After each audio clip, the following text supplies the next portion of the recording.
Demonetisation ఈ పదం తెలియని వాళ్ళు దాదాపుగా ఉండరు. దేశంలో ఒక్కసారిగా పెద్ద నోట్ల రద్దు 1500 రూపాయల నోట్లు రద్దు అవ్వటం, దీనికి సంబంధించి సామాన్యులు ఏటీఎంల వద్ద బ్యాంకుల వద్ద డబ్బుల కోసం బారులు తీరినటువంటి క్యూలు మనం కళ్ళకు కట్టినట్లుగా మనకు కనిపించేటువంటి అంశం. అయితే బీజేపీ ప్రభుత్వం తీసుకున్నటువంటి కొన్ని కీలకమైనటువంటి నిర్ణయాలలో డిమానిటైజేషన్ ఒకటి. నల్లధనాన్ని వెలికి తీసేటువంటి కార్యక్రమంలో భాగంగా విదేశాలలో స్విస్ బ్యాంకులలో దాచినటువంటి నల్ల డబ్బును కూడా వెనక్కి తెప్పిస్తాము అని చెప్పి ఒకప్పుడు మోదీ గారు మాట ఇచ్చినటువంటి అంశాన్ని ఇంకా దేశ ప్రజలు మర్చిపోలేదు. అయితే ముందుగా దేశంలో ఉన్నటువంటి నల్లధనాన్ని వెలికి తీసేటువంటి ప్రయత్నాలు. అయితే భారీగా డబ్బులు గుట్టలు వచ్చి పడినటువంటి పరిస్థితి, అది ఒక డిమానిటైజేషన్ వల్ల మాత్రమే కాదు, దేశంలో అనేక చోట్ల ఒక పక్క ఈడీ దాడులు, మరొక పక్క ఐటీ దాడులు, ఇలా రకరకాలుగా జరుగుతున్నటువంటి ఈ పరిస్థితి.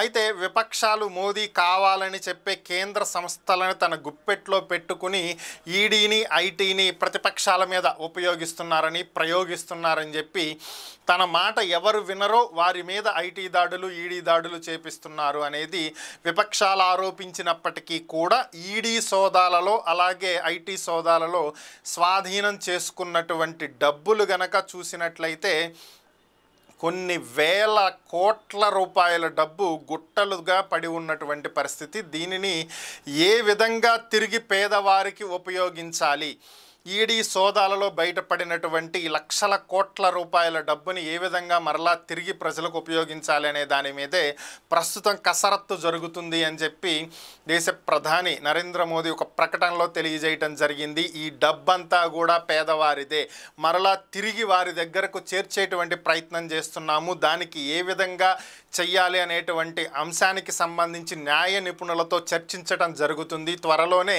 దీనికి ఒక పరిష్కారం తీసుకువచ్చి ఈడీ ఐటీ స్వాధీనం చేసుకున్నటువంటి ఈ లక్షల కోట్ల రూపాయల ప్రజాధనాన్ని తిరిగి పేదవారికి పంచడం జరుగుతుంది అని చెప్పి ఆయన ప్రకటించడం జరిగింది.